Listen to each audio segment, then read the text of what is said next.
Hello friends, Indian recipe ఇన్ఫోకి స్వాగతం. ఈరోజు మన వీడియోలో చూడగానే నోరూరించే ఆవకాయ పచ్చడిని ఏ విధంగా పర్ఫెక్ట్ కొలతలతో తయారు చేసుకోవచ్చు ఈ వీడియోలో చూసేద్దాం.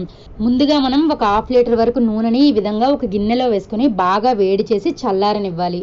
చూడండి, ఈ విధంగా నూనె ఈ విధంగా వేడైన తర్వాత దీన్ని చల్లారబెట్టుకోవాలి. ఈలోగా మనం ఒక 5 స్పూన్ల వరకు ఈ విధంగా మెంతులు వేసుకొని దోరగా వేయించుకోవాలి. స్టవ్ మీద ప్యాన్ పెట్టుకొని ఈ విధంగా దోరగా వేయించిన మెంతుల్ని మనం ఒక ప్లేట్లోకి తీసుకొని చల్లారనివ్వాలి. ఇప్పుడు అదే ప్యాన్లో మనం ఈ విధంగా ఒక 1/2 కప్పు వరకు ఆవాలను కూడా వేసుకొని దోరగా వేయించుకోవాలి. చూడండి, ఇవి కూడా వేగిన తర్వాత ఒక ప్లేట్లోకి తీసుకోవాలి. ఇప్పుడు మనం ఇక్కడ నేను 2 కేజీల వరకు ఈ విధంగా మామిడికాయలను తీసుకున్నాను ఫ్రెండ్స్. వాటిని మంచిగా కడిగి గుడ్డుతో తుడిచి ఈ విధంగా ముక్కలుగా కట్ చేసుకోవాలి. ఇప్పుడు మనం 2 కేజీల ముక్కలకి ఈ విధంగా మనం మెంతులను ఒక మిక్సీ గిన్నెలో వేసుకొని మెత్తగా పౌడర్లా గ్రైండ్ చేసుకోవాలి. ఇప్పుడు మనం ఒక 1/2 స్పూన్ వరకు ఈ విధంగా పసుపుని తీసుకొని మామిడికాయ ముక్కల్లో వేసుకోవాలి. వేసిన తర్వాత మనం ఈ విధంగా గ్రైండ్ చేసిన మెంతి పొడిని కూడా వేసుకోవాలి. ఇప్పుడు మనం వేయించి పెట్టుకున్న ఆవాల్ని ఒక 1/2 కప్పు వేయించుకున్నాం కదా, వాటిని కూడా ఈ విధంగా ఈ మిక్సీ గిన్నెలో వేసుకొని దాన్ని కూడా మంచిగా గ్రైండ్ చేసుకోవాలి. చూడండి, మెత్తటి పౌడర్లా చేసుకొని దీన్ని కూడా ఈ మామిడికాయ ముక్కల్లో వేసుకోవాలి, ఆవ పిండిని కూడా.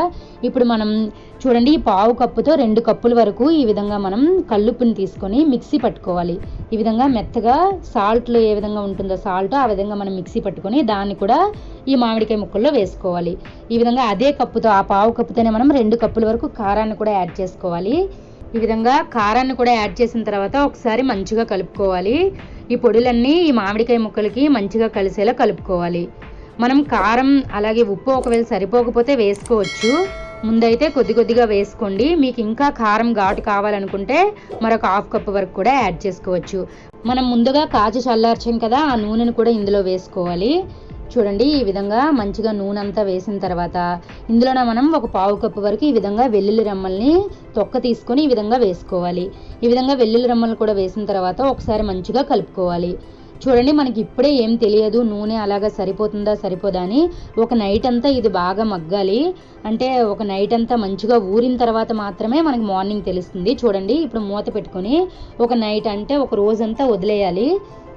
చూడండి, ఈ విధంగా ఒక రోజంతా వదిలిన తర్వాత మనకి నూనె అది సైడ్లకి ఎలా వచ్చిందో చూడండి, ఎంత చక్కగా. నాకైతే ఈ నూనె సరిపోతుంది అనిపిస్తుంది.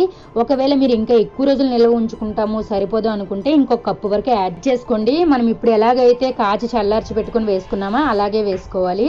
మనం వేడి అన్నంలో కొద్దిగా నెయ్యి వేసుకొని పచ్చడి కలుపుకొని తిన్నట్లయితే చాలా అంటే చాలా టేస్టీగా ఉంటుంది ఫ్రెండ్స్. మా వీడియో మీకు నచ్చినట్లయితే లైక్ చేయండి, కామెంట్ చేయండి. మరిన్ని లేటెస్ట్ వీడియోస్ కోసం మా ఛానల్ని సబ్స్క్రైబ్ చేయడం మాత్రం మర్చిపోకండి. Thank you for watching our video.